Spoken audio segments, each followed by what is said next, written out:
Shalom saudara-saudara sahabat rohani yang dikasihi Tuhan. Sebelum kita memasuki renungan ini, marilah kita berdoa.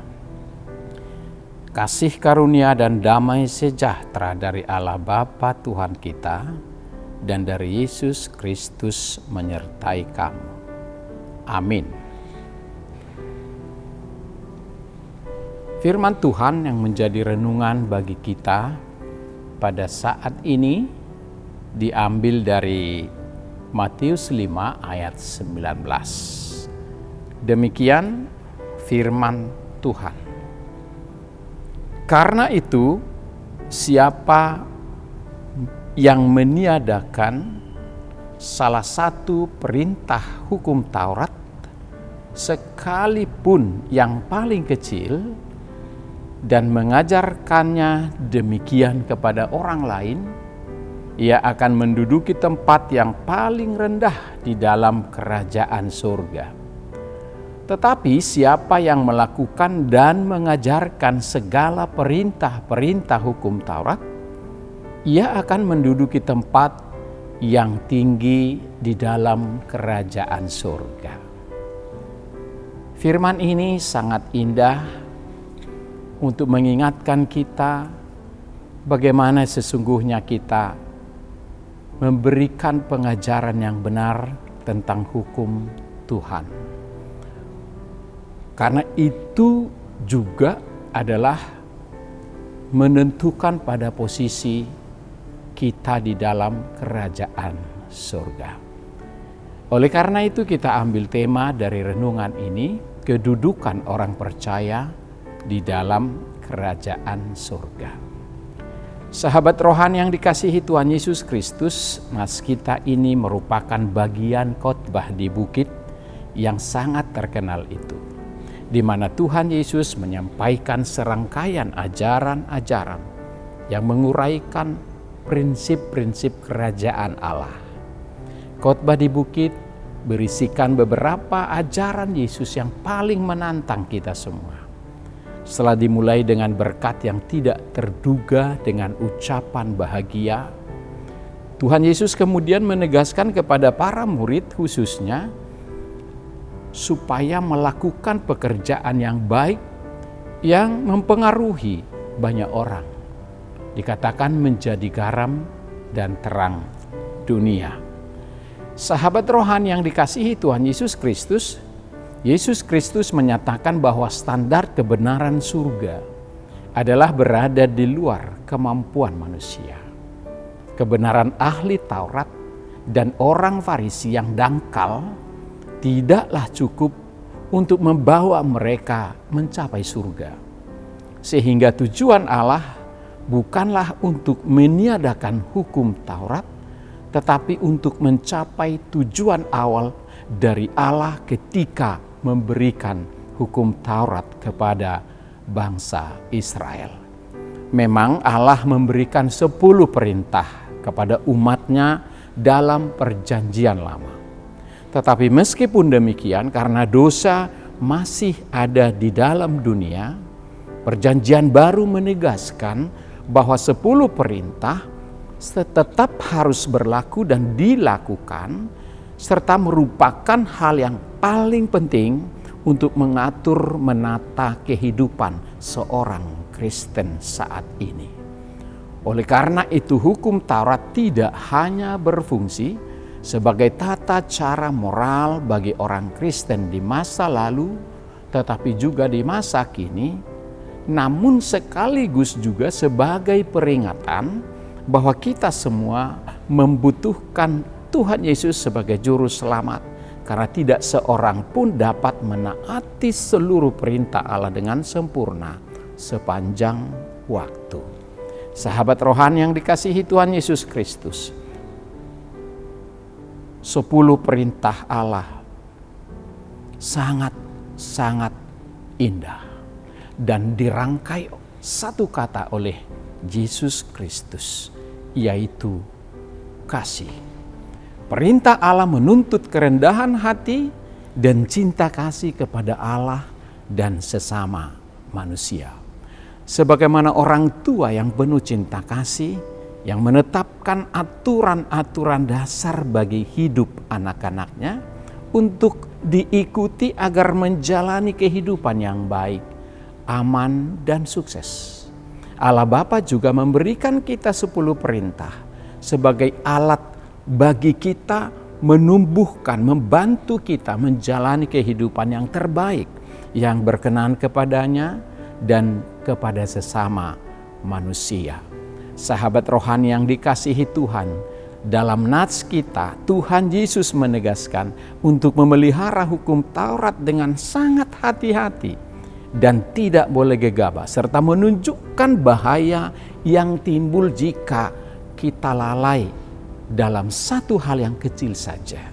Bahkan perintah Allah yang paling kecil sekalipun dikatakan penting dan tidak boleh diabaikan.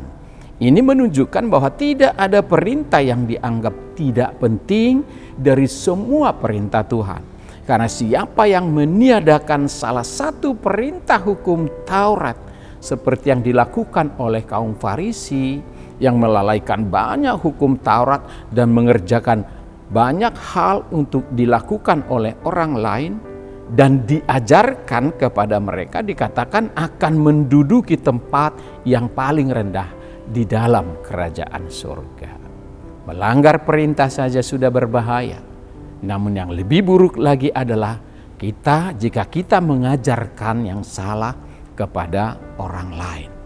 Apakah kita pernah bertoleransi kepada salah satu perintah Tuhan yang mengatakan tidak apa-apa, itu kan kecil, tidak terlalu besar dosanya, bisa saja itu kita lakukan, Tuhan tidak marah kok. Apakah kita mengajarkan bertoleransi kepada anak-anak kita tentang hal-hal kesalahan kecil? Kuduskan hari Tuhan misalnya, tapi kita hanya sesekali menghadiri ibadah, bahkan tidak memaksa anak-anak kita untuk beribadah pada hari Minggu. Jangan bersaksi dusta terhadap sesama, contohnya. Tapi kita coba mengajarkan kepada anak-anak kita untuk berdusta. Ketika ada orang yang mencari kita lalu kita pesankan, jangan bilang kepadanya bahwa saya ada di sini. Itu juga ajaran-ajaran yang membuat anak-anak terbiasa dengan hal-hal kesalahan yang kecil. Dan itu adalah sangat berbahaya pada posisi kita di kerajaan surga. Dan kita juga sering mengajarkan kasihilah sesamamu manusia. Tapi di depan orang lain, di depan anak-anak kita memfitnah, membenci, merendahkan, marah kepada orang lain, mengumpat. Inilah misalnya hal-hal yang tidak kita sadari tentang hukum Taurat telah kita ajarkan. Jangan mengingini milik sesamamu misalnya, tapi kita iri hati kepada milik orang lain. Bahkan kita bisa menyampaikan yang tidak baik atas milik orang lain. Hormati ayahmu dan ibumu, jangan mencuri dan lain sebagainya. Banyak sekali pelanggaran-pelanggaran kecil yang kita lakukan secara tidak sengaja dan kita ajarkan kepada orang lain. Hati-hati, renungkanlah apakah saya telah hidup mengikuti standar hukum Taurat atau kita justru acuh tak acuh. Sahabat rohani yang baik hati, pesan renungan ini kepada kita. Tuhan Yesus berkata bahwa Dia tidak datang untuk meniadakan satu titik pun dari hukum Taurat dan kitab para nabi, tetapi Ia datang untuk menggenapinya. Karena kita dibenarkan hanya oleh karena iman dengan tuntutan Taurat dan hukum Allah. Maka kita harus mengikuti pola hidup dari Tuhan Yesus yang memusatkan seluruh kehidupannya untuk melakukan hukum Taurat dan menggenapinya pada dirinya sendiri.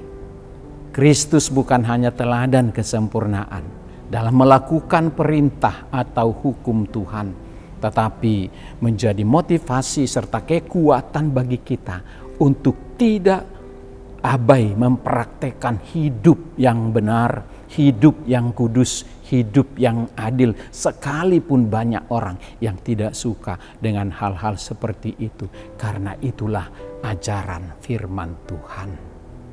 Karena sikap kita terhadap hukum Allah dan caranya mengajarkannya adalah menentukan posisi kita di kerajaan surga. Karena itu kita harus berjuang, berusaha hidup sebaik mungkin, sesempurna mungkin. Memang menjadi sempurna 100% tidak mungkin. Tapi berusaha untuk menjadi sempurna adalah pekerjaan kita yang terus-menerus kita lakukan. Di samping kita berdoa, minta bimbingan dari Roh Kudus. Selamat berjuang, Tuhan memberkati kita. Amin. Mari kita berdoa. Allah Bapa Surgawi yang kami kasihi, kami kenal di dalam Yesus Kristus. Kami bersyukur atas hari yang indah ini, di mana Tuhan masih memberikan kami kesehatan, nafas kehidupan, serta kesempatan untuk memulai hari ini, menjalani hari ini, menikmati hari ini dengan berkat kehidupan yang dari Tuhan. Bahkan Tuhan masih sempat menyapa kami lewat firman-Mu yang indah, yang begitu manis untuk menyapa kami saat ini. Kiranya kami menjadi anak-anak Tuhan yang taat kepada hukum-hukum Taurat Tuhan, yang tunduk kepada firman-firman Tuhan, dan kami dapat mengerti dan memahami secara benar jika kami selalu rajin dan rindu untuk mendengarkannya. Atas kerinduan inilah kami selalu mendengarkan renungan yang disajikan oleh Saroha pada setiap paginya. Kiranya kami tidak mundur untuk mendengarkan dan menerima firman-Mu lewat Saroha, agar kami semakin diberikan pengetahuan yang baik serta penghayatan yang lebih indah untuk melakukan sesuai dengan kehendak-Mu. Karena itu Tuhan, biarlah firman-Mu saat ini menuntun kami untuk tidak mengabaikan satu pun dari hukum Tuhan.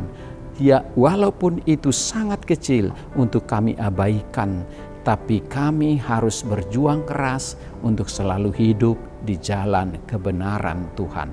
Karena itu kami tidak mampu dari diri kami, tetapi dengan bimbingan Roh Kudus kami akan dimampukan untuk melakukannya.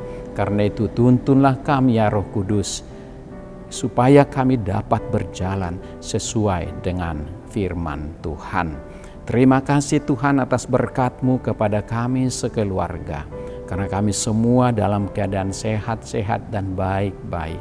Kiranya Tuhan, sebelum kami beraktivitas atau sedang beraktivitas atau setelah beraktivitas, Tuhan berkati, Tuhan kuatkan, Tuhan pelihara dan sempurnakan kami di dalam kasih-Mu, agar kami benar-benar hadir sebagai garam dan terang di tengah-tengah dunia ini. Berkati semua keluarga kami, anak-anak kami, kekasih-kekasih kami, gereja Tuhan, dan komunitas dimanapun kami berada dan bekerja.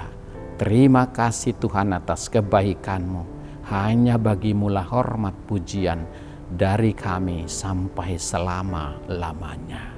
Dalam nama Tuhan Yesus kami berdoa. Amin.